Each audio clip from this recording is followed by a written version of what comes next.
இந்த வீடியோல if else ஸ்டேட்மெண்ட்டை பத்தி பார்க்க போறோம். அதுக்கு முன்னாடி ifங்கிற வீடியோ பார்த்துட்டு வந்துட்டீங்க அப்படின்னா இப்படிங்கிறதுக்குள்ள இந்த கான்செப்டை வந்து முடிச்சிடலாம். நம்ம அங்க பார்த்த மாதிரியே தான் if else is also decision making control structure. நம்ம அங்க பார்த்த மாதிரியே தான் சி ப்ரோக்ராம் வந்து லைன் பை லைன் வந்து எனக்கு எக்ஸிக்யூட் பண்ணிட்டு போயிட்டு இருக்கும். இந்த சி ப்ரோக்ராம நான் ஒரு டிசிஷன் மேக் பண்ண விடணும். இப்ப நம்ம டிசிஷன் மேக்னா இது பண்ணுவோமா வேணாமா அப்படின்னு சொல்லி ஒரு டிசிஷன் மேக் பண்றோம்ல, அந்த மாதிரி சி ப்ரோக்ராம ஒரு டிசிஷன் மேக் பண்ண விட போறோம். கரெக்ட்னா இதை எக்ஸிக்யூட் பண்ணு, தப்புனா வந்து இதை எக்ஸிக்யூட் பண்ணு அப்படின்னு சொல்லிட்டு ஒரு டிசிஷனை மேக் பண்ண விட போறோம். அதுக்கு தான் இந்த if else ஸ்டேட்மெண்ட் வந்து யூஸ்ஃபுல்லா இருக்கு. இது எதுக்கு யூஸ்ஃபுல்லா இருக்கு? ஒரு கண்டிஷன் வந்து ட்ரூனா ஒரு பிளாக் ஆஃப் கோடை வந்து எக்ஸிக்யூட் பண்ணும். இதே ஃபால்ஸ்னா இன்னொரு பிளாக் ஆஃப் கோடை எக்ஸிக்யூட் பண்ணும். ஸோ சிம்பிளா புரியுதா? டிசிஷன் மேக் பண்ணுது. கரெக்ட்னா இதை பண்ணு, தப்புனா இதை பண்ணு. ஓகே, ஸோ இந்த மாதிரி ஒரு டிசிஷன் மேக் பண்றதா இந்த if else ஸ்டேட்மெண்ட். இஃப்ல பார்த்தது என்னன்னா, இஃப்ல நம்ம வந்து ஜஸ்ட் ஒரு வேல்யூ என்டர் பண்றோம். இப்போ 5னா வந்து பாசிட்டிவ் நம்பர்னு எனக்கு வந்து சொல்லிருச்சு. கரெக்டா? இப்போ நான் வந்து திரும்பி ரன் பண்ணிட்டு ஒரு -7 கொடுக்குறேன் அப்படின்னா எனக்கு எதுவுமே சொல்லல. ஸோ இது வந்து ஒரு நெகட்டிவ் நம்பர் அப்படின்னு சொல்லுச்சுன்னா நல்லா இருக்கும்ல. ஸோ இப்படி வெறும் பிளாங்கா விடாம இது என்ன அப்படிங்கிறத வந்து டீட்டெயிலா சொல்லணும். அதுல சின்டாக்ஸ் பார்க்குறோம். இஃப் என்னோட கண்டிஷன் வந்து ட்ரூனா இந்த பிளாக் ஆஃப் கோடை வந்து எக்ஸிக்யூட் பண்ணு அப்படின்னு சொல்லணும். நம்ம மெயினா சொல்லியிருந்த விஷயம் தான் அங்க வந்து செமிகோலன் மட்டும் எக்காரணத்தை கொண்டு யூஸ் பண்ணக்கூடாது. என்ன யூஸ் பண்ணணும்னா இந்த பிளாக் ஆஃப் கோடுக்கு இந்த பிராக்கெட் யூஸ் பண்ணணும். இது ட்ரூவா இருந்துச்சுன்னா இதை பண்ணுன்னு சொல்லிட்டோம். ஃபால்ஸ் ஆச்சு அப்படின்னா எல்ஸ் அப்படிங்கிற இந்த ஒரு கீவேர்டை யூஸ் பண்ணணும். ஓகே, இதோட ஃப்ளோ எப்படி இருக்குன்னா, நான் கண்டிஷன்ஸ் வந்து உள்ள கொடுத்துருக்கேன் இல்லையா, இது வந்து எவால்வேட் பண்ணப்படும். இது பண்ணுச்சு, இது கரெக்ட்னா அந்த கண்டிஷன் வந்து ட்ரூனா இந்த பிளாக்கை வந்து எக்ஸிக்யூட் பண்ண போகுது, அது ஃபால்ஸ்னா இந்த பிளாக்கை வந்து எக்ஸிக்யூட் பண்ண போகுது. புரிய எக்ஸாம்பிளும் ரொம்ப சிம்பிள். இஃப் என்னோட மார்க் வந்து அபவ் 45 மேனா பாஸ்ன்னு சொல்றேன், என்னோட மார்க் வந்து பிலோ 45னா அது வந்து ஃபெயில்னு சொல்றேன். அதே மாதிரி ஏ கிரேட்டரா பி கிரேட்டரா அப்படின்னு சொல்லி பார்க்குறோம். இப்போ ஏ கிரேட்டரா இருந்துச்சுன்னா ஏ கிரேட்டர் சொல்லுவோம். சப்போஸ் ஏ வந்து ஸ்மாலா இருந்துச்சுன்னா எது கிரேட்டரா இருக்க வாய்ப்பு இருக்கு? பி தான் கிரேட்டரா இருக்க வாய்ப்பு இருக்கு. ஸோ அதனால எல் ஸ்டேட்மெண்ட்ல பி வந்து கிரேட்டர் சொல்றோம். என்னோட இன்கம் லெஸ் தென் 3 லேக் கீழே இருந்துச்சு அப்படின்னா நீங்க வந்து எலிஜிபிள் ஃபார் ஸ்காலர்ஷிப் சொல்றோம். இல்லை அப்படின்னா நாட் எலிஜிபிள் அப்படின்னு சொல்றோம். ஓகே, அந்த கண்டிஷனை பேஸ் பண்ணி ட்ரூனா ஒரு ஸ்டேட்மெண்ட் எக்ஸிக்யூட் பண்ண போது, ஃபால்ஸ்னா இந்த ஒரு ஸ்டேட்மெண்ட் எக்ஸிக்யூட் பண்ண போகுது. நெக்ஸ்ட் ஃப்ளோ சார்ட் வந்து மெயினா பார்த்துக்கோங்க. ஸ்டார்ட்டுக்கும் ஸ்டாப்புக்கும் ஓவல் ஷேப் யூஸ் பண்ணுவோம். இப்போ என்னோட எக்ஸ்பிரஷனை நான் எதில் கொடுப்போம் சொல்லியிருந்தோம், டைமண்ட் சிம்பிளை வந்து கொடுத்துருப்போம். ஓகே, இது ட்ரூனா ஒரு ஸ்டேட்மெண்ட் எக்ஸிக்யூட் பண்ணும், ஃபால்ஸ்னா ஒரு ஸ்டேட்மெண்ட் எக்ஸிக்யூட் பண்ணும். இஃப்ல என்ன பார்த்துருந்தோம், ஃபால்ஸ்னா இந்த ஸ்டேட்மெண்ட் எக்ஸிக்யூட் பண்ணாம டைரக்டா வந்து இப்படி ஜாயிண்ட் ஆயிடும், கரெக்டா அதுல போய் ஸ்டாப் ஆயிடும். இங்கே இந்த ஸ்டேட்மெண்ட்டை எக்ஸிக்யூட் பண்ணிட்டு போதும். ஸோ அவ்வளோதான், இதுக்கும் அதுக்கும் டிஃப்ரெண்ட். ஸோ அதே எக்ஸாம்பிள் தான், என்னோட ஏஜ் வந்து கிரேட்டர் than 18 இருந்தால் யூ ஆர் எலிஜிபிள் சொல்கிறோம், லெஸர் தேன் இருந்தால் யூ ஆர் நாட் எலிஜிபிள் சொல்லிட்டு கொடுக்கும். இது ஜஸ்ட் ஃபார் நோட்ஸ் தான், கான்செப்ட் ஒன்று தான். பட் ஆனால் நீங்கள் கொஞ்சம் டீட்டெயிலாக எழுதணுங்கிறதுக்காண்டி தான் இவ்வளோ ஸ்லைட் போட்டு கொஞ்சம் எக்ஸ்பிளைன் பண்ணிட்டு இருக்கேன்.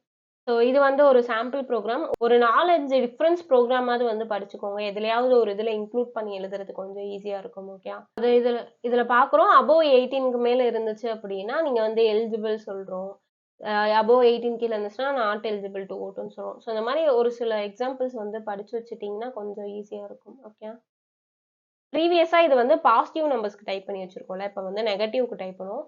ஒன்றும் இல்லை, ஜஸ்ட் எல்ஸ் அப்படிங்கிறத மட்டும் நான் வந்து ஆட் பண்ண போகிறேன். ஓகே, எல்ஸ்ல என்ன சொல்கிறேன் அப்படின்னா,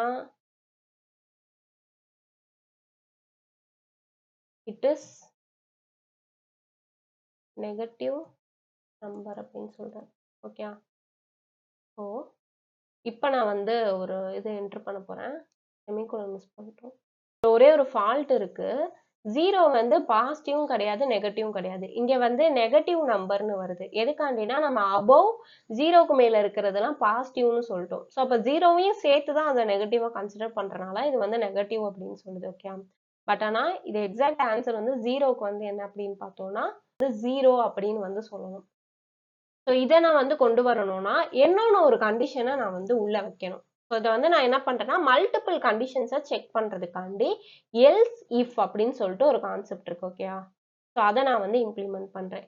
எல்ஸ் இஃப்ல நான் என்ன பண்ணணும், இஃப்னாலே ஒரு கண்டிஷன் கொடுக்கணுமா, இது ட்ரூவா இருந்துச்சுன்னா இதை நீ பண்ணிடு, எல்ஸ் அப்படின்னா இது தப்பா இருந்துச்சுன்னா இதை பண்றோம்னு சொல்றோம். ஸோ தப்பா இருக்கிற இடத்துல ஒரு கண்டிஷன் வைக்கிறேன். என்ன கண்டிஷன் அப்படின்னா, என்னோட நம்பர் ஈக்குவல் டு 0வா இருந்துச்சுன்னா, இப்போ நம்ம printfல என்ன சொல்றோம்னா, it is not positive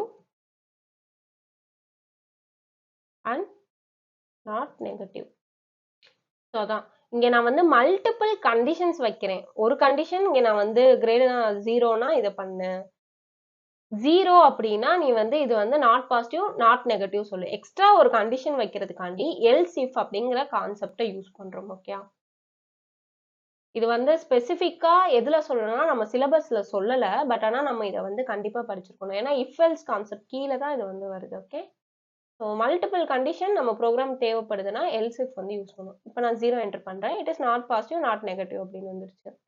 இதே நான் வந்து 1 என்டர் பண்ணேன்னா அது வந்து பாசிட்டிவ் அப்படின்னு சொல்லுது. ஓகே, நம்ம சொல்லியிருந்த மாதிரி தான் லைன் பை லைனா வந்து எக்ஸிக்யூட் பண்ணிருக்கோம். ஃபர்ஸ்ட் கண்டிஷன் வந்து செக் பண்ணோம். என்னோட நம்பர் வந்து கிரேட்டர் than 0 அப்படின்னு வந்து செக் பண்ணோம்.